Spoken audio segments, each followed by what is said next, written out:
엄마, 나 드디어 해냈어. 대상 받았다고. 2024년 12월 31일. 대한민국 트로트 대상 시상식장. 화려한 조명 아래 트로피를 품에 안고 펑펑 울고 있는 저 28살 청년. 네, 제 아들 민준입니다.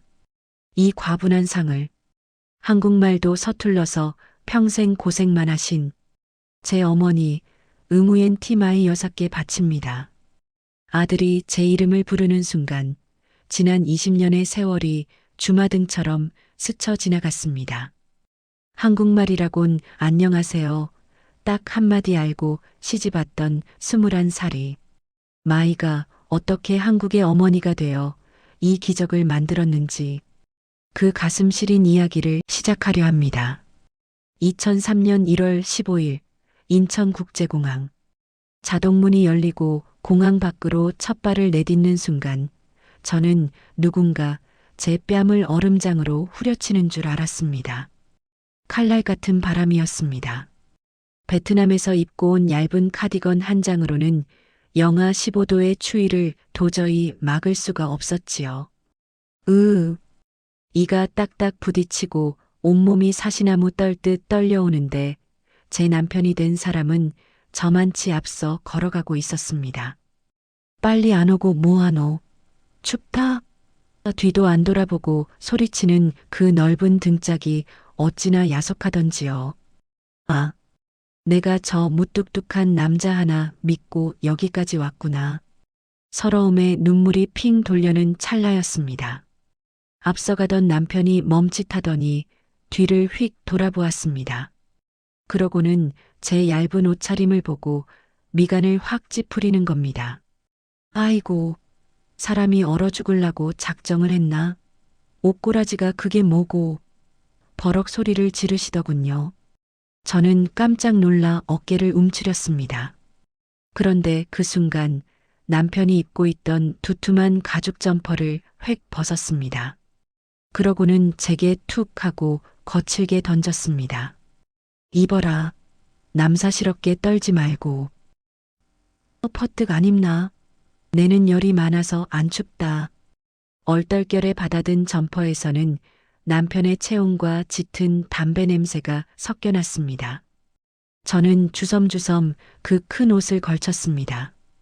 옷이 너무 커서 소매가 손끝까지 덮였지만 거짓말처럼 따뜻했습니다.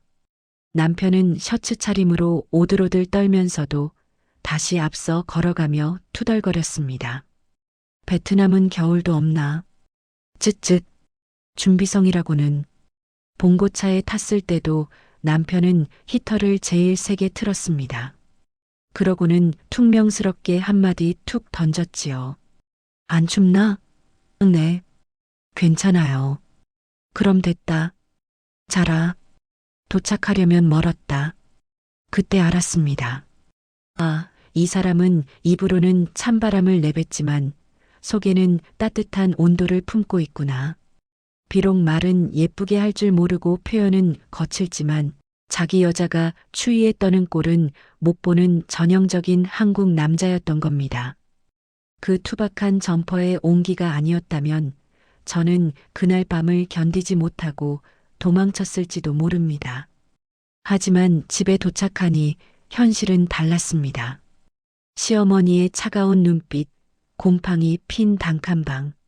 남편의 그 작은 배려만으로는 막아낼 수 없는 시집살이의 매서운 바람이 저를 기다리고 있었습니다.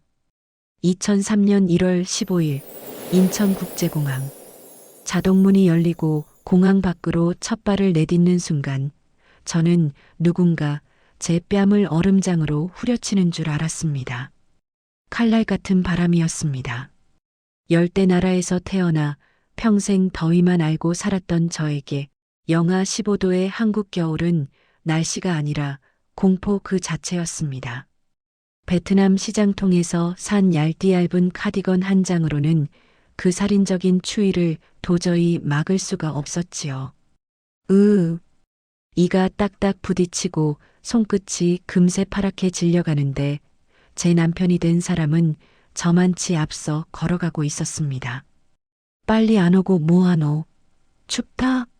따뜻한 포옹은커녕 무뚝뚝한 사투리로 소리만 꽥 지르는 남자. 그 넓은 등짝이 어찌나 야속하고 멀어 보이던지요. 괜찮아, 마이야. 말이 안 통해서 그런 거야. 마음은 착한 사람일 거야. 스스로 최면을 걸며 덜덜 떨리는 몸을 낡은 봉고차에 실었습니다. 차 안에서는 퀴퀴한 곰팡이 냄새와 기름 냄새가 섞여났습니다. 창밖으로 스쳐 지나가는 풍경은 제가 TV 드라마에서 봤던 화려한 서울이 아니었습니다. 앙상한 나뭇가지, 회색빛 공장 굴뚝, 얼어붙은 논밭. 모든 것이 삭막하고 차가워 보였습니다. 한참을 달려 도착한 곳은 경기도 안성의 어느 외진 시골 마을이었습니다. 가로등도 드문드문한 골목 끝, 담장 귀퉁이가 무너져 내린 낡은 기와집. 그곳이 제 신혼집이었습니다. 왔나? 끼익 소리를 내며 방문이 열리고 시어머니가 나오셨습니다. 허리가 굽고 얼굴엔 고생의 골이 깊게 패인 분이셨지요. 저를 위아래로 훑어보시는 그 눈빛이 마치 물건 고르듯 차갑게 느껴져 저도 모르게 남편 뒤로 몸을 숨겼습니다. 말도 안 통하는 것을 데려왔구만. 즉, 무슨 말인지 알아들을 수는 없었지만 그 혀를 차는 소리가 제 가슴에 비수처럼 꽂혔습니다. 환영받지 못한다는 것, 그것은 굳이 말이 필요 없는 슬픔이었습니다. 첫날 밤은 너무나 길었습니다. 우풍이 센 방 안은 냉골이었습니다. 전기장판도 없이 얇은 솜잎을 하나를 남편과 나눠 덮고 누웠는데 발가락이 얼어서 감각이 없었습니다. 코끝이 빨개지고 숨을 쉴 때마다 하얀 입김이 나왔습니다. 남편의 코는 드르렁드르렁 골아떨어졌는데 저는 이불을 머리끝까지 뒤집어 쓰고 소리 죽여 울었습니다. 엄마, 나 너무 추워. 여기 무서워. 집에 가고 싶어. 베트남의 따뜻한 햇살, 그리고 땀 냄새 섞인 엄마의 포근한 품이 미치도록 그리웠습니다. 그렇게 눈물로 시작된 시집살이는 매일매일이 전쟁이었습니다. 밥솥물을 못 맞춰 죽을 만들었다고 혼나고, 걸레질이 서툴다고 혼나고, 하루 종일 말 한마디 못하고 시어머니 눈치만 보며 살았습니다. 제가 할 수 있는 말이라곤 죄송합니다. 몰라요 뿐이었습니다. 그러던 어느 날부턴가 아침에 눈만 뜨면 속이 울렁거렸습니다. 김치 뚜껑만 열어도 구역질이 올라왔습니다. 네, 민준이가 찾아온 겁니다. 21살 아무것도 모르는 제가 덜컥 엄마가 된 것입니다. 입덧은 지독했습니다. 밥 냄새도 된장 냄새도 역겨워서 하루 종일 맹물만 마시며 누워 있었습니다. 서러움이 북받쳐 올랐습니다. 아픈데, 너무 아픈데. 엄마한테 전화해서 나 아파라고 말할 돈도 용기도 없었습니다. 어머니들 다들 시집와서 몸은 아픈데 친정 엄마 생각나서 베개 적시던 밤. 한 번쯤은 있으시지요? 지금 제 이야기에 아이고 나도 그랬는데 하고 고개가 끄덕여지신다면 저 힘내라고 좋아요 한번 꾹 눌러주세요. 그게 제겐 정말 큰 위로가 된답니다. 3월이 되어도 여전히 쌀쌀하던 어느 날 저는 더 이상 참지 못하고 읍내로 나갔습니다. 공중전화 부스 안. 떨리는 손으로 국제전화 카드를 긁었습니다. 3분에 5,000원. 그 비싼 요금이 줄어드는 게 무서워 심장이 쿵쿵 뛰었습니다. 여보세요? 수화기 너머로 들리는 엄마의 목소리. 그 순간 참았던 댐이 무너지듯 눈물이 콸콸 쏟아졌습니다. 엄마, 나야 마이. 아이고 내 새끼. 잘 지내니? 밥은 먹고? 시댁 식구들은 잘해주고? 엄마의 쏟아지는 질문에 저는 입술을 피가 나도록 깨물며 울음을 삼켰습니다. 응, 나 잘 지내. 남편도 너무 잘해주고 시어머니도 딸처럼 예뻐해줘. 새빨간 거짓말이었습니다. 밥도 잘 먹어. 여기 김치도 이제 맛있어. 집도 따뜻해. 전부 다 거짓말이었습니다. 제가 힘들다고 하면 가난한 우리 엄마 가슴이 찢어질까봐 차마 사실대로 말할 수가 없었습니다. 엄마, 나 임신했어. 정말? 아이고 세상에. 장하다 내 딸. 축하해. 정말 축하해. 엄마의 기뻐하는 목소리를 뒤로하고 돈 많이 나온다. 끊을게 하며 서둘러 전화를 끊었습니다. 뚜마이너스 끊긴 수화기를 부여잡고 좁은 전화부스 바닥에 주저앉아 짐승처럼 울부짖었습니다. 지나가는 사람들이 쳐다봤지만 부끄러운 줄도 몰랐습니다. 그때 뱃속에서 톡 하고 작은 울림이 느껴졌습니다. 마치 엄마 울지 마. 내가 있잖아. 라고 위로하는 것 같았습니다. 저는 눈물을 닦고 차가운 배를 쓰다듬으며 약속했습니다. 그래 아가야. 엄마가 너는 절대 외롭게 안 할게. 너한테는 세상에서 제일 따뜻하고 든든한 엄마가 되어줄게. 그 봄날 흩날리는 벚꽃잎을 보며 했던 그 약속. 하지만 그 약속을 지키기엔 우리 앞에 놓인 가난과 편견의 벽은 너무나 높고 단단했습니다. 이제 곧 태어날 민준이와 저에게 닥쳐올 시련. 차라리 몰랐더라면 더 좋았을 그 아픈 이야기들이 기다리고 있었습니다. 2003년 10월 27일 새벽 4시 23분 안성 시골 병원 분만실에 민준이의 첫 울음소리가 터져 나왔습니다. 3.2kg의 건강한 사내 아이. 핏덩이처럼 빨갛고 쭈글쭈글한 그 작은 생명체를 품에 안는 순간 저는 이 세상 모든 것을 다 가진 것처럼 벅차올랐습니다. 내 아가, 내 새끼야. 베트남어로 중얼거리며 아이의 작은 손가락을 만졌습니다. 신기하게도 그 조망만한 손이 제 검지를 꽉 쥐더라고요. 그 순간, 아, 이제 나는 진짜 엄마구나 하는 실감이 났습니다. 하지만 병원에서 집으로 돌아온 순간부터 육아는 그야말로 전쟁이었습니다. 아이가 밤새 자지러지게 우는데 도무지 이유를 알 수가 없었습니다. 배가 고픈 건지, 기저귀가 축축한 건지. 한국어로 된 육아책은 까막눈이나 다름없었고 시어머니께 여쭤보려 해도 아파요? 맘마. 이 단어 몇 개로는 제 답답한 속을 다 표현할 수가 없었지요. 생후 3개월쯤 되었을 때 사건이 터졌습니다. 한겨울밤 민준이가 불덩이처럼 펄펄 끓기 시작한 겁니다. 체온계 눈금은 39.5도. 초보 엄마인 저는 덜컥 겁부터 났습니다.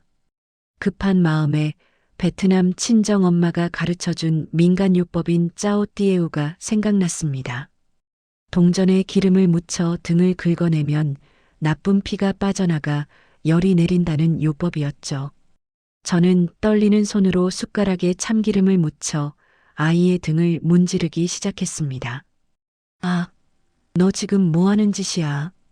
방문이 콱 열리더니 시어머니가 호랑이처럼 달려드셨습니다. 제 손에서 숟가락을 낚아채 던지시고는 저를 확 밀치셨죠. 미쳤나? 애 잡을 일 있어? 이 무식한 것이 어딜 감히. 시어머니의 고함 소리가 천둥처럼 방을 울렸습니다. 한국말을 다 알아듣진 못했지만 무식하다, 미쳤다는 말은 비수처럼 가슴에 박혔습니다. 저는 구석에 쭈그리고 앉아 엉엉 울었습니다. 나 나쁜 엄마 아니에요. 우리 고향에선 다 이렇게 하는데. 말하고 싶었지만 입이 떨어지지 않았습니다. 시어머니는 민준이를 업고 남편과 함께 병원으로 뛰쳐나가셨고 저는 텅 빈 방에 홀로 남겨졌습니다. 그래, 나 같은 게 무슨 애를 키워. 무식한 베트남 여자가 죄지. 가슴을 쥐어뜯으며 밤새 자책했습니다. 다음 날 새벽 병원에서 돌아온 시어머니는 저를 본체만체하고 방으로 들어가셨습니다. 그런데 아침에 방문을 열어보니 문 앞에 웬 뚝배기 하나가 놓여 있었습니다. 뚜껑을 열자 비릿하면서도 구수한 냄새가 훅 올라왔습니다. 가물치를 푹 고운 물이었습니다. 한국에선 산모젓 잘 나오게 하는 귀한 보양식이라더군요. 그 옆엔 미역국, 또 그 다음 날엔 호박죽. 낮에는 에잉 쯧쯧하시며 눈을 흘기시던 분이 밤새 며느리 몸보신 시키려고 몰래 부엌에서 불을 지피셨던 겁니다. 어느 날 새벽 문틈으로 몰래 내다봤습니다. 시어머니가 뚝배기를 내려놓고 한참을 서성이시더군요. 그러곤 혼잣말로 중얼거리셨습니다. 말도 안 통하는 먼 나라 와서 내가 고생이 많다. 내가 좀 더 살갑게 해주면 좋을 텐데 이놈의 주둥이가 문제지. 그 굽은 등을 보는데 눈물이 핑 돌았습니다. 저는 문을 벌컥 열고 나가 시어머니를 와락 껴안았습니다. 어머니, 고맙습니다. 정말 고맙습니다. 시어머니는 당황하신 듯 뻣뻣하게 굳으셨지만 이내 투박한 손으로 제 등을 툭툭 치셨습니다. 아이고 됐다. 들어가서 식기 전에 얼른 먹어라. 그날 아침 비릿하고 쌉싸름한 가물치 국물을 들이키는데 목구멍으로 뜨거운 무언가가 함께 넘어갔습니다. 그건 한국의 정이었습니다. 말로 다 하지 않아도 겉절이처럼 맵고 짜지만 씹을수록 달큰한 우리네 어머니들의 깊은 속사랑 말입니다. 어머니들, 시어머니가 밉고 야속할 때도 많으셨죠? 하지만 지나고 보니 그 잔소리 속에 섞여 있던 사랑을 뒤늦게 깨달은 적 다들 한 번쯤 있으시지요? 제 이야기에 맞아 나도 그랬어 하고 고개가 끄덕여지신다면 저 힘내라고 좋아요 한번 꾹 눌러주세요. 우리가 다 그렇게 참고 견디며 살아온 대단한 여자들 아니겠습니까? 그 후로도 육아는 험난했습니다. 민준이가 돌 무렵 처음 엄마라고 말했을 때의 감격이란. 근데 그 다음 말이 할머니였어요. 시어머니가 얼마나 좋아하셨는지 동네방네 자랑을 하고 다니셨죠. 우리 손자가 할머니를 먼저 불렀다니까. 이유식을 만들 때도 실수투성이었습니다. 베트남식으로 생선을 넣었다가 비린내 난다고 혼나고 한국식으로 소고기를 넣었다가 너무 질기다고 혼나고 그래도 민준이는 무럭무럭 자랐습니다. 참 신기한 건 아이는 엄마의 서툰 손길도 다 받아준다는 거예요. 발음이 이상한 자장가를 불러줘도 곤히 잠들고 맛없는 이유식도 꿀꺽꿀꺽 삼키고 그런 민준이를 보며 저도 조금씩 엄마가 되어갔습니다. 두 돌 무렵 민준이가 처음으로 엄마 이뻐라고 말했을 때 저는 이 세상을 다 가진 기분이었습니다. 비록 가난하고 서툴렀지만 이 아이에게만큼은 세상에서 가장 예쁜 엄마였던 거예요. 시어머니도 조금씩 마음을 열어주셨습니다. 김장 담그는 법을 가르쳐 주시고 된장 담그는 법도 알려주시고 여전히 말은 퉁명스러우셨지만 눈빛은 한결 부드러워지셨어요. 야, 이제 김치는 좀 담글 줄 아네? 베트남 거치고는 제법이야. 칭찬인지 면박인지 모를 말씀이었지만 저는 그저 고맙기만 했습니다. 그렇게 서툰 베트남 엄마와 무뚝뚝한 한국 할머니 사이에서 민준이는 사랑받으며 자라고 있었습니다. 아직은 그 아이가 우리 집안의 희망이 될 줄, 기적을 만들 줄은 꿈에도 몰랐지만요. 2008년 겨울 민준이가 5살 되던 해 전 세계에 금융위기라는 찬바람이 불어닥쳤고 가난한 우리 집 담벼락은 그 바람을 막기에 너무나 얇았습니다. 여보, 공장 문 닫았어. 소주 한 병을 비우고 들어온 남편의 힘없는 한마디. 그 말에 제 가슴은 철렁 내려앉았습니다. 월급 200만 원이 끊긴다는 건 우리 가족의 숨줄이 끊긴다는 뜻이었으니까요. 통장 잔고 35만 원. 당장 다음 달 월세 낼 돈도 없었습니다. 그때부터 지독한 가난과의 동거가 시작되었습니다. 아침, 점심, 저녁 삼시 세끼라면. 민준이에게만 몰래 계란 하나 더 풀어주며 저는 엄마는 배 안 고파라고 거짓말했습니다. 엄마, 나도 라면 좋아해. 5살 민준이가 해맑게 웃으며 후루룩 면발을 넘길 때 저는 부엌 구석에서 입을 틀어막고 울었습니다. 기름값이 없어 보일러는 꿈도 못 꿨습니다. 냉골인 방 안에서 온 가족이 패딩 점퍼를 입고 이불을 겹겹이 덮고 잤습니다. 입김이 호호 나오는 방 안에서 민준이가 말했죠. 엄마, 우리 에스키모 놀이하는 거지? 재밌다. 그래. 우리 민준이 씩씩하네. 아이의 그 천진난만한 말이 제 가슴을 더 시리게 후벼 팠습니다. 그러던 어느 날 밤 기적 같은 순간이 찾아왔습니다. 낡은 브라운관 TV에서 가요 무대가 나오고 있었습니다. 한 가수가 구슬픈 목소리로 노래를 불렀죠. 아아님은 먼 곳에 나는님을 그리워하네. 그때였습니다. 방바닥에 엎드려 그림을 그리던 민준이가 벌떡 일어나더니 TV 앞을 가로막고 섰습니다. 그러곤 고사리 같은 손을 마이크 쥔 것처럼 쥐고는 노래를 따라 부르기 시작했습니다. 아아님은 먼 곳에 나능님을 그리워하네의 세상에나. 5살 꼬맹이가 가사 뜻도 모르면서 눈을 지그시 감고 고개를 꺾어가며 그 애절한 감정을 흉내내는 겁니다. 특히 그 꺾기, 어라? 싶을 정도로 기가 막히게 넘어갔습니다. 시어머니가 박수를 치며 소리치셨습니다. 아이고, 우리 강아지 노래 잘하네. 신동났네, 신동났어. 할머니, 나 잘해? 그럼 나 또 할게. 신이 난 민준이는 나오나 남진 노래를 메들리로 불렀습니다. 엉덩이를 살랑살랑 흔들며 부르는 그 모습에 춥고 어두웠던 단칸방이 순식간에 환해지는 것 같았습니다. 엄마, 나 노래 잘해? 노래를 마친 민준이가 숨을 헐떡이며 물었습니다. 저는 달려가 아이를 와락 껴안았습니다. 그럼 우리 민준이가 세상에서 제일 잘해. 최고야. 그럼 나 커서 가수 돼서 돈 많이 벌게. 그래서 엄마 따뜻한 집 사줄게. 알았지? 5살짜리가 하는 말이라곤 믿기지 않았습니다. 그 고사리 같은 손으로 제 차가운 볼을 만지며 하는 그 약속이 마치 하늘이 내려준 계시처럼 들렸습니다. 이 아이가 정말 우리 집안을 일으킬 희망일까?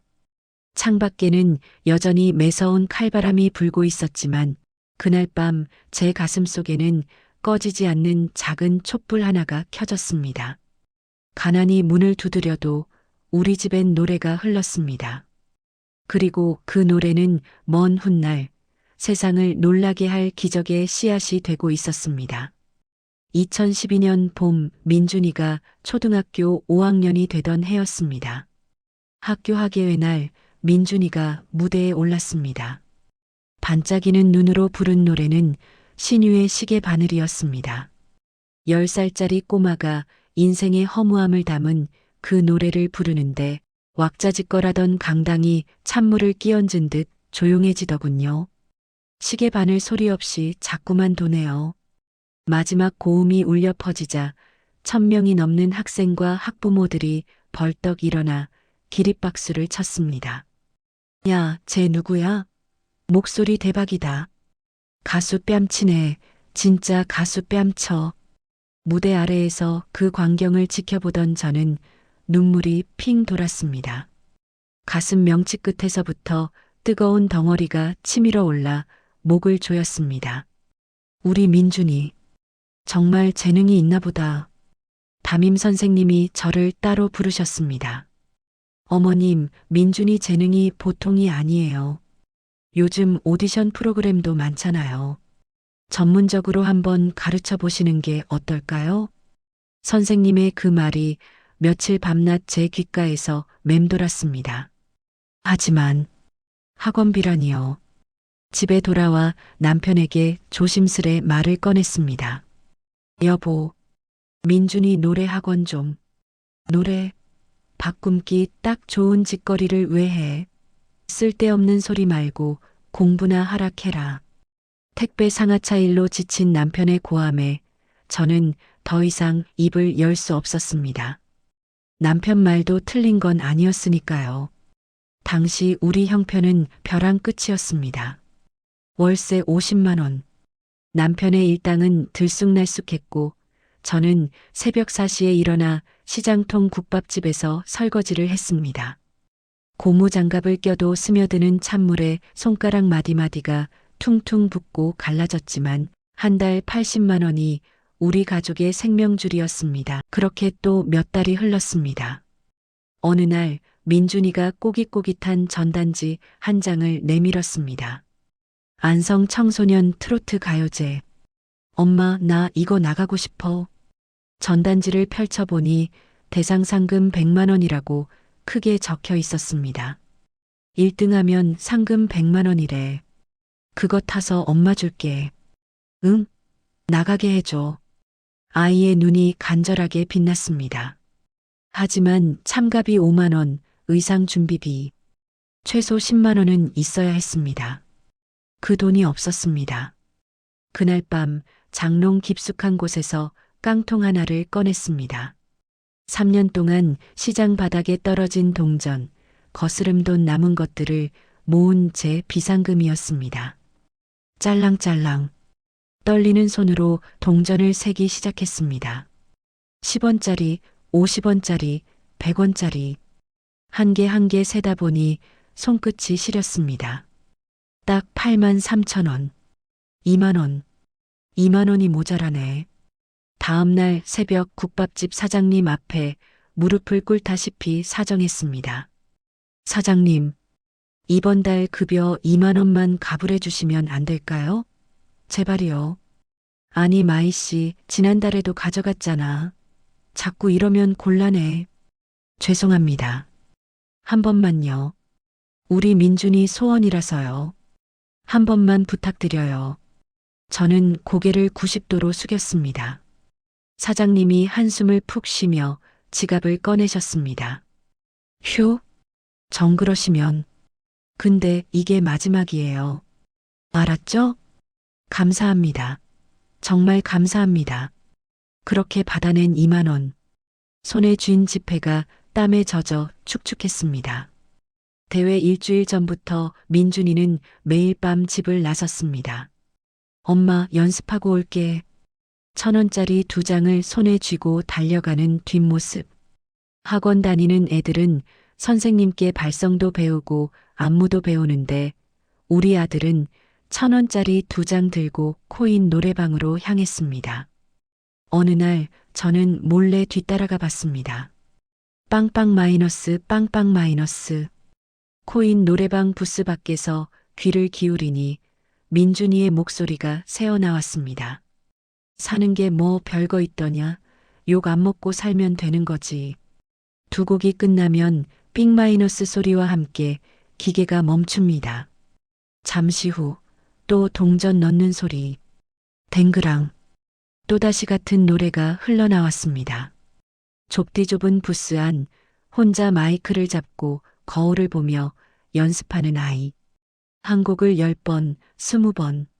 목이 쉬도록 부르고 또 부르는 그 뒷모습. 눈을 감았다 뜨고 손동작을 해보고 고개를 꺾어보고 유리문 밖에서 그 모습을 지켜보던 저는 입을 틀어막고 울었습니다. 미안해. 우리 아들. 못난 엄마 만나서 학원 한 번 못 보내줘서 미안해. 집으로 돌아와 베개를 끌어안고 소리 없이 울었습니다. 드디어 대회 당일. 동대문 시장에서 2만 원 주고 산 싸구려 반짝이 조끼를 입은 민준이. 다른 아이들은 맞춤 정장에 메이크업까지 하고 왔는데 우리 아들만 운동화 차림이었습니다. 엄마, 나 괜찮아 보여? 민준이가 불안한 눈으로 물었습니다. 그럼 우리 민준이가 최고로 멋져. 활짝 웃어주었지만 속은 숯검정처럼 타들어갔습니다. 솔직히 초라해 보였습니다. 하지만 아이 앞에서 절대 그런 티를 낼 수는 없었습니다. 무대에 오른 민준이 조명이 켜지고 첫 음이 나오는 순간 세상이 멈췄습니다. 아, 대한민국 코리아 외쳐봅시다. 그 작은 체구에서 뿜어져 나오는 한서린 목소리. 그건 학원에서 배운 기교가 아니라 가난과 서름을 먹고 자란 아이의 진짜 감정이었습니다. 심사위원들의 표정이 달라졌습니다. 객석에서 환호성이 터져 나왔습니다. 그 순간만큼은, 그 무대 위에서만큼은 우리 민준이가 세상 그 누구보다 당당했습니다. 싸구려 조끼도 낡은 운동화도 아무 상관없었습니다. 결과는 2등. 상금 30만 원. 엄마, 나 2등 했어. 돈도 받았어. 민준이가 상장과 상금 봉투를 제게 건넸습니다. 엄마, 이거 엄마 거야. 엄마가 고생해서 번 돈으로 나 내보내준 거잖아. 상금 봉투를 제 손에 쥐어주는 13살 아들. 아니야. 이건 내가 번 거야. 민준아, 정말 잘했어. 엄마가 너무 자랑스러워. 저는 아이를 꽉 껴안고 목 놓아 울었습니다. 그 고사리 같은 손을 잡고 우리는 부둥켜 안고 한참을 울었습니다. 그날 밤 집으로 돌아온 민준이는 상금 봉투를 열어 10,000원짜리를 한 장 꺼내더니 제 손에 쥐어줬습니다. 엄마, 이거라도 가져. 엄마 좋아하는 붕어빵 사 먹어. 13살 아들이 엄마한테 10,000원을 쥐어주는 그 작은 손. 그 손이 얼마나 크게 느껴지던지요. 이 아이는 정말 효자다. 이 아이만큼은 내가 끝까지 지켜줘야 해. 그렇게 우리 모자는 서로의 등을 기대며 조금씩, 아주 조금씩 꿈을 향해 걸어가고 있었습니다. 어머니들, 자식 꿈 이뤄주고 싶은데 돈 10,000원이 없어서 가슴 쳤던 적 다들 한 번쯤은 있으시죠? 그래, 나도 그랬어 하며 눈시울 붉히시는 분들, 저 힘내라고 좋아요 한번 꾹 눌러주세요. 우리 다 그렇게 미안해하며 또 자랑스러워하며 살아온 대한민국의 어머니들 아니겠습니까? 2014년 가을, 민준이가 중학교 2학년 질풍노도의 시기였습니다. 다녀왔습니다. 평소와 달리 현관문을 쾅 닫고 들어온 아이. 표정이 심상치 않았습니다. 민준아, 밥 먹어라. 김치찌개 끓여놔. 안 먹어. 생각 없어. 쾅. 방문이 부서져라 닫혔습니다. 가슴이 철렁했습니다. 뭔가 잘못됐다는 걸 본능적으로 알았습니다. 조심스레 방문 앞에 다가가 귀를 대보니 안에서 끄끄거리는 울음소리가 들렸습니다. 민준아, 무슨 일이야? 엄마가 들어갈게. 한참 만에 문을 열어준 아이의 눈은 퉁퉁 부어 있었습니다. 민준아, 엄마, 왜 그래? 응? 누가 괴롭혔어? 민준이가 떨리는 입술을 열었습니다. 엄마는 왜 베트남 사람이야? 순간 심장이 멈추는 것 같았습니다. 온몸의 피가 거꾸로 도는 것 같았습니다. 무슨 소리야? 학교에서 애들이. 민준이의 목소리가 점점 커졌습니다. 야, 너네 엄마 돈 주고 사온 거래. 너 튀기라며? 하고 놀렸어. 그러면서 킥킥거렸어. 튀기라는 말. 베트남과 한국을 섞은 그 잔인한 말장난. 음악 선생님도 그랬어. 민준아, 다문화 가정애가 트로트 가수가 될 수 있겠냐? 현실적으로 생각해라 그러셨어. 민준이가 울분을 토해냈습니다. 왜 나만 이래야 돼? 친구들은 다 평범한데 왜 나만 엄마가 베트남 사람이야? 아이의 목소리가 비명에 가까웠습니다. 차라리 엄마가 한국 사람이었으면 좋겠어. 나 쪽팔려 죽겠다고. 쾅! 민준이가 주먹으로 벽을 치며 소리쳤습니다. 그 말 한마디 한마디가 제 가슴을 난도질했습니다. 송곳처럼 비수처럼 심장을 후벼 팠습니다. 나가. 엄마 꼴도 보기 싫어. 민준아, 나가라고. 지금 당장. 등 떠밀려 나온 저는 방문 앞에 주저앉았습니다. 그날 밤 저는 부엌 구석에 웅크리고 앉아 밤새 울었습니다. 내가 죄인이다. 가난한 나라에서 온 죄인. 못 배운 죄인. 20년 동안 참아왔던 모든 서름이 한꺼번에 터져 나왔습니다. 시장에서 손가락질 받던 기억. 야, 말 안 통하네. 답답하네 하며 혀를 차던 아줌마들. 은행 가면 외국인 업무는 저쪽이에요 하며 손가락질하던 직원들.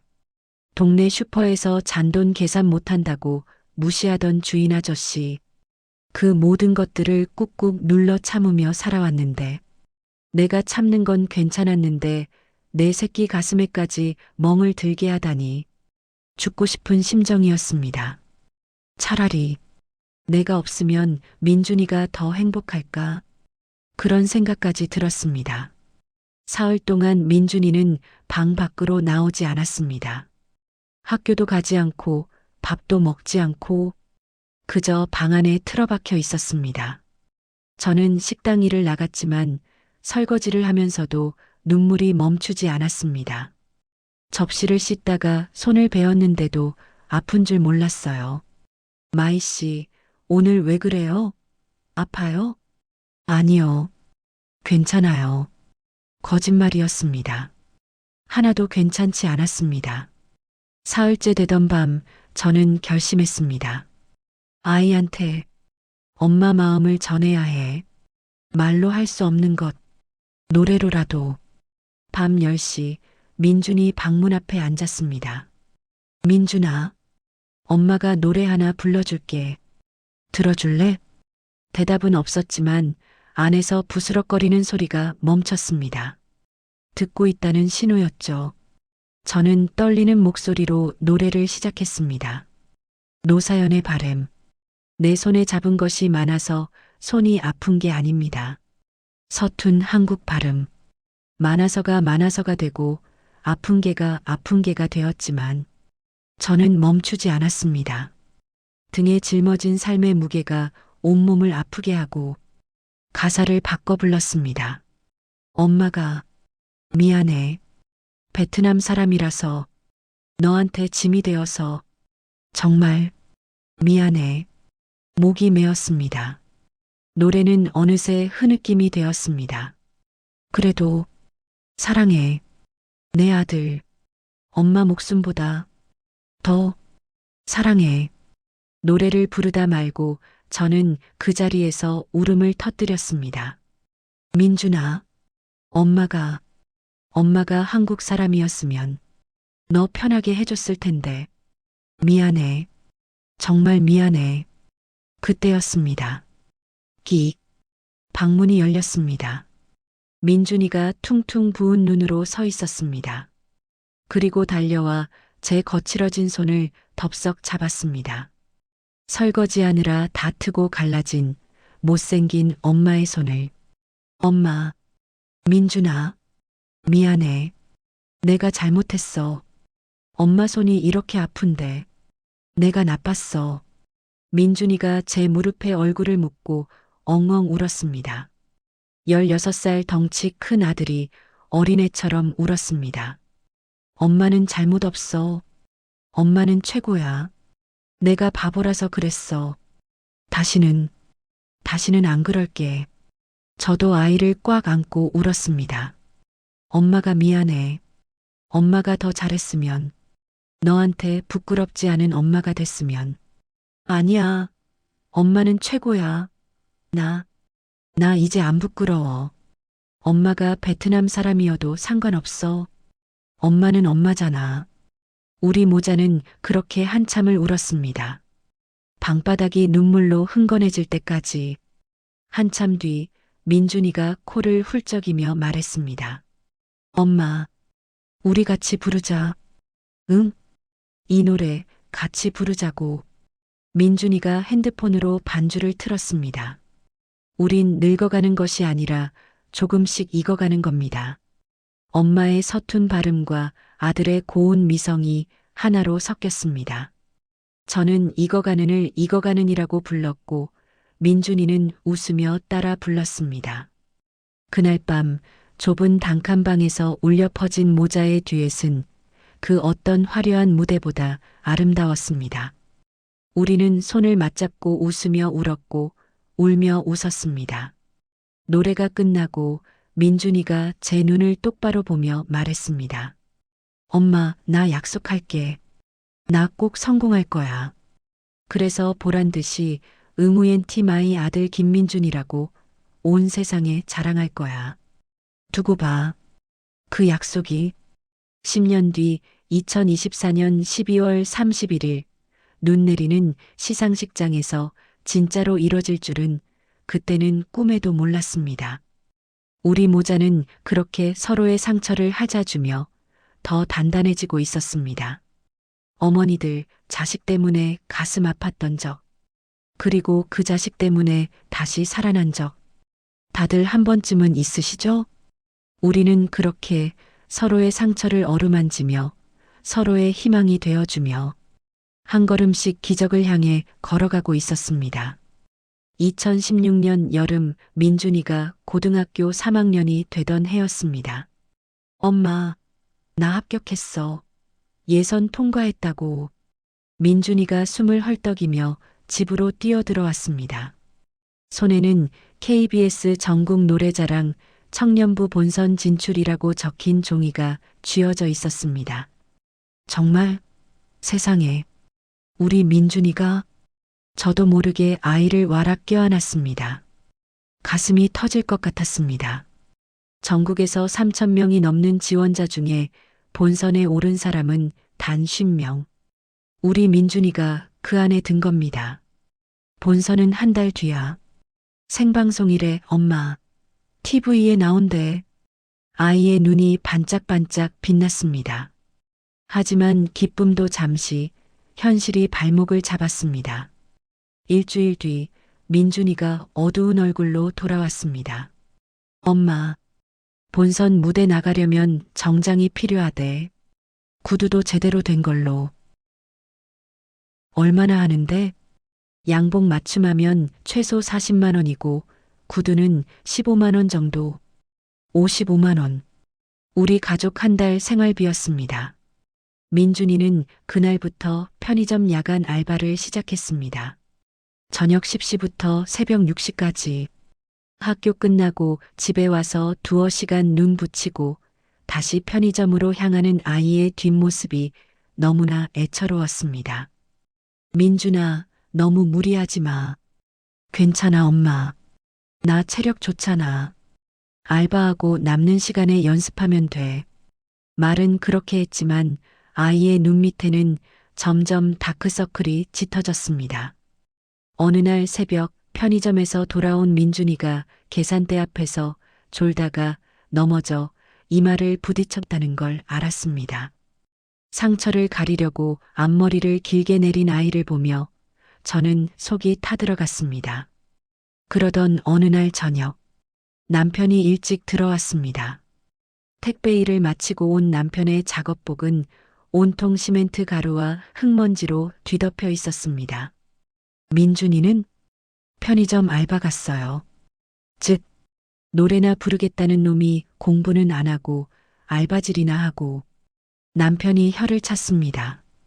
여보, 민준이가 그러는 게 본선 무대 나가려면 양복이랑 구두가. 양복? 구두? 노래가 밥 먹여주나? 그런 쓸데없는데 돈 쓸 바엔 수능 문제집이나 사라 해. 쾅! 남편이 방문을 닫고 들어가 버렸습니다.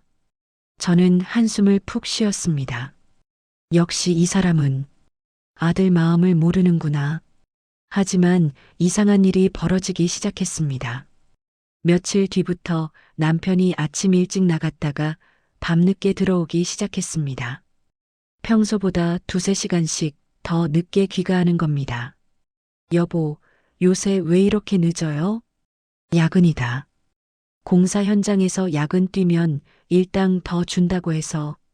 몸은 괜찮아요? 무리하지 말고. 시끄럽다. 신경 끄고 있어. 퉁명스러운 대답이었지만 뭔가 달랐습니다. 그리고 또 하나 담배 냄새가 나지 않았습니다. 남편은 하루에 한 갑씩 피우던 골초였는데 어느 순간부터 옷에서 담배 냄새가 나지 않았어요. 여보, 담배 끊었어요? 끊으면 어때? 돈 아깝더라. 그렇게 대답하고는 말을 돌렸습니다. 본선 전날 밤이었습니다. 민준이는 방에서 마지막 연습을 하고 있었고 저는 부엌에서 설거지를 하고 있었습니다. 남편이 현관문을 열고 들어왔습니다. 평소보다 더 늦은 시간, 밤 11시였습니다. 왔어요? 응. 남편이 무심한 듯 손에 든 검은 비닐봉지를 소파 위에 툭 던졌습니다. 저게 뭐예요? 민준이 주라고. 예. 봉지를 열어보니 깔끔하게 포장된 구두 상자 하나와 양복점 맞춤권이 들어 있었습니다. 구두를 꺼내보니 고급 가죽 구두였습니다. 은은하게 윤이 나는 백화점에서나 볼 법한 그런 구두. 여보, 이거 내일 본선 나간다며. 가서 기죽지 마라. 내 아들 어디 가서 꼴리는 꼴 못 본다. 남편이 무뚝뚝하게 말하고는 욕실로 들어가 버렸습니다. 저는 멍하니 구두를 쥐고 있다가 현관 구석에 놓인 남편의 작업화를 보았습니다.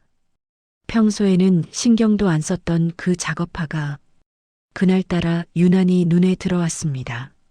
밑창이 다 닳아서 뒤꿈치 부분에 구멍이 뚫려 있었습니다. 안쪽 깔창은 땀에 절어 까맣게 변색되어 있었고 앞코 쪽은 시멘트에 녹아 갈라져 있었습니다. 이 신발로 매일 공사판을 뛰었구나. 손에 든 반짝반짝한 새 구두와 바닥에 놓인 남편의 낡은 작업화가 대비되었습니다. 저는 그 자리에 주저앉아 울었습니다. 당신, 담배를 끊은 게 이것 때문이었구나. 야근을 뛴 것도, 새 작업화 살 돈도 아까워서 구멍 뚫린 신발을 신고 다닌 것도, 욕실에서 물 흐르는 소리가 들렸습니다. 샤워를 하는 남편의 모습이 유리문 너머로 흐릿하게 보였습니다. 구부정한 어깨, 거친 손, 말은 퉁명스럽게 해도 누구보다 따뜻한 사람. 다음 날 아침, 민준이에게 구두와 양복 맞춤권을 건넸습니다. 민준아, 이거. 엄마, 이게 뭐야? 와, 구두 진짜 좋다. 근데 이거 어디서 났어? 아빠가 사오셨어. 아빠가? 민준이가 깜짝 놀란 표정으로 아빠 방을 바라봤습니다. 아빠, 고마워요. 민준이가 방문을 열고 소리쳤습니다. 시끄럽다. 가서 열심히 해.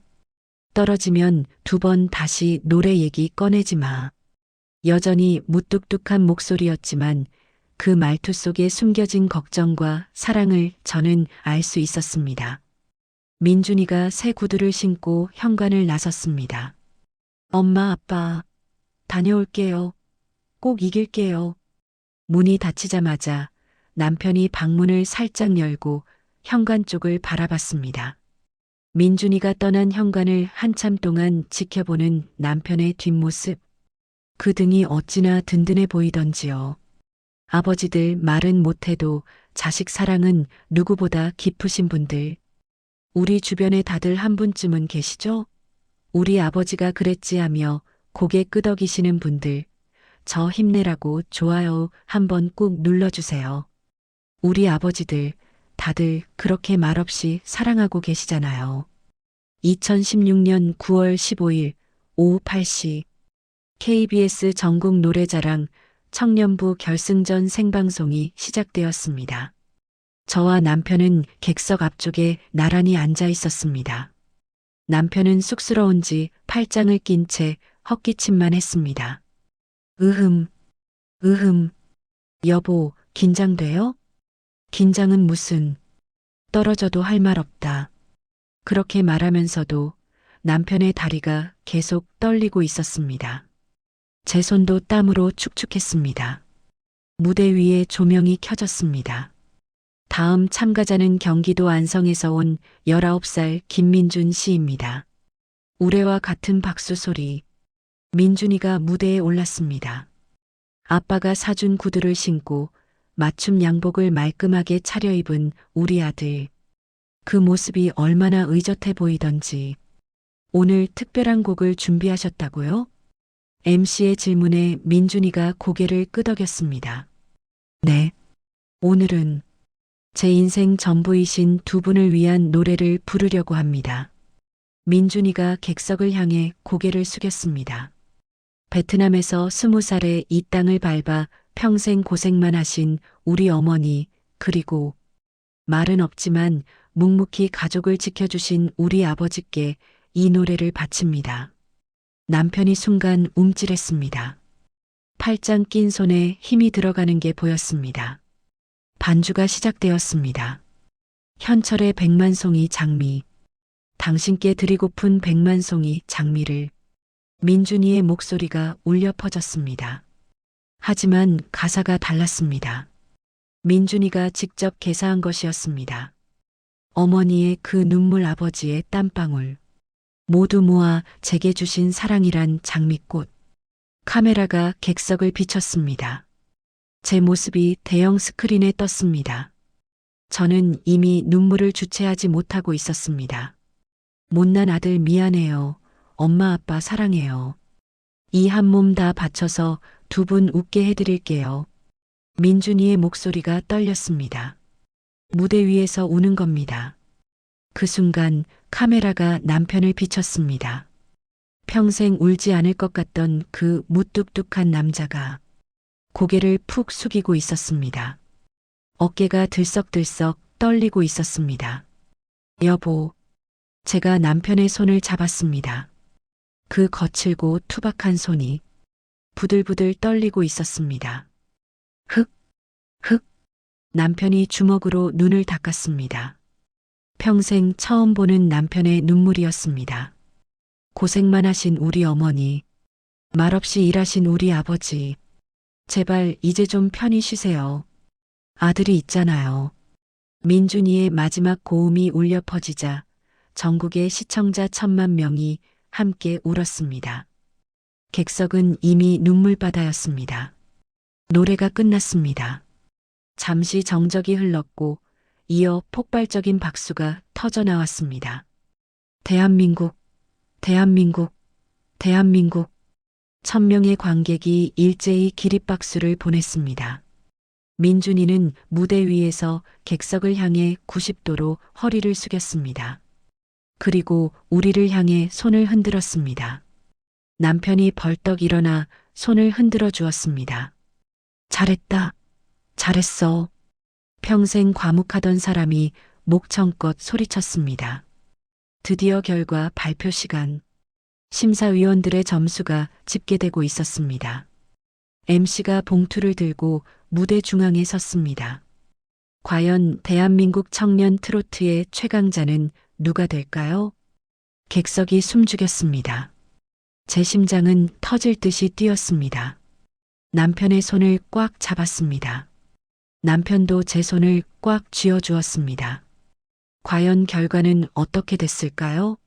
심장이 멎을 것 같던 그 순간을 함께 확인하시죠. MC가 천천히 봉투를 뜯기 시작했습니다. 바스락, 바스락. 그 소리가 천둥 소리처럼 크게 들렸습니다. 2016년 KBS 전국 노래자랑 청년부 대상의 주인공은 시간이 멈춘 것 같았습니다. 경기도 안성, 김민준, 쾅! 순간 세상이 폭발하는 것 같았습니다. 으아악! 저는 비명을 지르며 남편을 껴안았습니다. 남편은 벌떡 일어나 주먹을 불끈 쥐고 하늘을 향해 외쳤습니다. 내 아들이다. 김민준, 우리 아들이 해냈다. 만세, 만세. 목이 터져라 소리쳤습니다. 주변 사람들이 모두 놀라 남편을 쳐다봤지만 남편은 아랑곳하지 않았습니다. 내 아들이라고. 저기 저 애가 내 아들이야. 평생 과묵하게 살아온 사람이 그날만큼은 세상에서 가장 시끄러운 아버지였습니다. 무대 위에 민준이가 트로피를 받아들고 울고 있었습니다.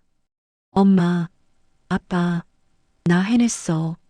해냈다고. 민준이가 무대에서 소리쳤습니다. 카메라가 우리를 비췄습니다. 저는 눈물로 범벅이 되어 손을 흔들었고 남편은 여전히 주먹을 쥐고 환호하고 있었습니다. 그날 밤 대한민국 전역에 방송된 그 장면. 베트남 엄마의 눈물, 경상도 아빠의 환호, 그리고 무대 위의 아들. 그것은 한 가족의 기적이었고 대한민국 모든 가족들의 희망이었습니다. 방송이 끝나고 무대 뒤 민준이가 트로피를 들고 우리에게 달려왔습니다. 엄마, 아빠, 우리는 셋이서 부둥켜 안고 울었습니다. 남편이 민준이의 머리를 쓰다듬었습니다. 거친 손으로 서툰 손길로 잘했다. 우리 아들 정말 잘했어. 아빠 고마워요. 구두 사주셔서 그까짓 거 당연한 거다. 너는 우리 아들이니까. 남편의 목소리가 떨렸습니다. 앞으로도 열심히 해라. 아빠가 뒤에서 지켜줄 테니까. 네, 아빠. 민준이가 아빠를 꽉 껴안았습니다. 남편은 어색한 듯 어깨를 두드려 주었지만 그 눈가에는 여전히 눈물이 맺혀 있었습니다. 그날 밤 우리 가족은 처음으로 행복한 눈물을 흘렸습니다. 가난도, 편견도, 고통도 모든 것을 이겨낸 우리 가족의 첫 번째 승리였습니다. 하지만 이것은 시작에 불과했습니다. 진짜 기적은 8년 뒤 2024년 12월 31일 그날 밤에 일어날 테니까요. 다시 현재로 돌아왔습니다. 시상식이 끝나고 대기실 문을 열고 들어온 민준이 금색 트로피를 두 손으로 받쳐들고 제 앞에 무릎을 꿇었습니다. 엄마, 받으세요. 민준아, 이건 엄마 거예요. 엄마가 20년 동안 흘린 땀과 눈물로 만든 트로피예요. 제가 그냥 대신 받아온 거예요. 민준이가 트로피를 제 품에 안겨주었습니다. 차갑고 무거운 금속 덩어리. 하지만 그 어느 것보다 따뜻하게 느껴졌습니다. 고마워. 우리 아들. 정말 고마워. 저는 트로피를 가슴에 꼭 안고 울었습니다. 옆에서 남편도 코를 훌쩍이며 어깨를 두드려 주었습니다. 수고했다. 우리 아들. 아빠도요. 엄마도요. 다 같이 이룬 거예요. 우리 셋은 그렇게 한참을 껴안고 있었습니다. 대기실 창밖으로 눈이 내리고 있었습니다. 2003년 1월 15일 처음 한국 땅을 밟던 그날도 이렇게 눈이 내렸습니다. 그때는 차갑고 무서웠던 눈이 오늘은 축복처럼 느껴졌습니다. 21년 20살 어린 베트남 소녀가 낯선 땅에서 겪어야 했던 모든 것들이 주마등처럼 스쳐 지나갔습니다. 칼바람 부는 공항, 냉골 같던 신혼집, 말도 안 통해 혼나던 시집살이, 부르튼 손으로 하던 설거지, 편의점 도시락으로 끼니를 때우던 날들, 튀기라며 놀리던 아이들의 말, 민준이가 엄마가 한국 사람이었으면이라고 소리치던 그날 밤. 모든 것이 고통이었습니다. 하지만 그 고통 끝에 이런 기적이 기다리고 있었습니다. 대기실 문이 열리고 기자들이 몰려들었습니다. 어머님, 소감 한 말씀 부탁드립니다. 지금 기분이 어떠세요? 플래시가 터졌습니다. 저는 깊은 숨을 들이쉬고 서툰 한국말로 천천히 말했습니다. 저는 베트남에서 온 낯선 이방인이었습니다. 21년 전 한국말 하나도 몰라서 매일 울고 집에 가고 싶었습니다. 목이 메었습니다. 하지만 이제는 저도 대한민국의 어머니입니다. 그 말을 하는 순간 가슴이 벅차올랐습니다. 내 아들 김민준, 대한민국 최고 가수 만들어준 이 나라 너무 감사합니다. 기자들이 박수를 쳤습니다. 민준이가 제 손을 꽉 잡아주었습니다. 그날 밤 집으로 돌아오는 차 안. 창밖으로 서울 야경이 스쳐 지나갔습니다. 21년 전 낡은 봉고차를 타고 처음 봤던 그 풍경. 그때는 모든 게 회색빛이고 삭막했는데 오늘은 온 세상이 반짝반짝 빛나 보였습니다. 참 멀리도 왔구나. 민준이가 제 어깨에 머리를 기댔습니다. 엄마, 피곤하죠? 아니야. 행복해서 하나도 안 피곤해. 엄마. 응? 엄마가 베트남 사람이어서 정말 다행이야. 왜? 엄마가 한국 사람이었으면 이런 드라마 같은 이야기가 없었을 거잖아. 엄마가 겪은 모든 고생이 지금 이 기적을 만든 거니까. 민준이의 그 말에 눈물이 또 핑 돌았습니다. 고마워. 그렇게 말해줘서. 남편이 운전대를 잡고 헛기침을 했습니다. 나도 같은 생각이다. 수고했다, 당신. 평생 퉁명스럽기만 하던 남편의 입에서 나온 그 한마디. 저는 남편의 어깨에 손을 올렸습니다. 고마워요. 여보. 집에 도착해서 트로피를 거실 테이블에 올려놓았습니다. 금빛 트로피가 형광등 불빛을 받아 반짝였습니다. 그 옆에 민준이가 어렸을 때 받았던 상장들, 2등했던 대회의 리본, 코인 노래방 영수증, 그동안 모아뒀던 추억들을 하나씩 꺼내 펼쳐놓았습니다. 엄마, 이거 다 버리지 않고 갖고 있었어요? 응. 하나도 못 버리겠더라. 다 우리 역사니까. 민준이가 오래된 영수증 하나를 집어들었습니다. 코인 노래방 2,000원. 와, 이거 중학교 때 거네. 그래. 내가 혼자 연습하러 갈 때마다 엄마 가슴이 찢어지는 것 같았어. 이제는 안 찢어지죠? 응. 이제는 자랑스러워서 가슴이 터질 것 같아. 우리는 웃으며 과거를 돌아봤습니다. 제 긴 이야기 끝까지 들어주셔서 정말 감사합니다. 혹시 지금 이 글을 읽고 계신 어머니들, 아버지들 중에서 저처럼 힘든 시절을 겪고 계신 분들이 계신가요? 가난해서 자식한테 미안한 분들, 학원 하나 보내주지 못해서 가슴 아픈 분들, 이방인 취급받으며 차별당한 적 있는 분들, 나이 들어서 이제 늦었다고 생각하시는 분들, 제가 감히 말씀드립니다. 인생은 60부터입니다. 늦었다고 생각하지 마세요. 저 같은 사람도 해냈습니다. 여러분도 할 수 있습니다. 20살에 한국말 한마디 못하고 왔던 저도 42살이 되어서야 이런 기적을 경험했습니다. 여러분의 인생에도 언젠가는 이런 날이 올 겁니다. 포기하지 마세요. 자식을 믿어주세요. 그리고 무엇보다 자기 자신을 믿어주세요. 저는 앞으로도 민준이를 응원하며 살 겁니다. 그리고 저처럼 힘든 세월을 겪은 모든 어머니, 아버지들을 위해 매일 기도하겠습니다. 여러분 모두 앞으로는 꽃길만 걸으시길 진심으로 기도하겠습니다. 다음에는 민준이의 첫 단독 콘서트 뒷이야기나 우리 가족이 베트남 친정집에 다녀온 이야기도 들려드릴게요. 궁금하시다면 구독 버튼 꾹 눌러주시고 좋아요도 부탁드립니다. 여러분 모두 사랑합니다. 감사합니다. 응우엔 티마이 올림 마이너스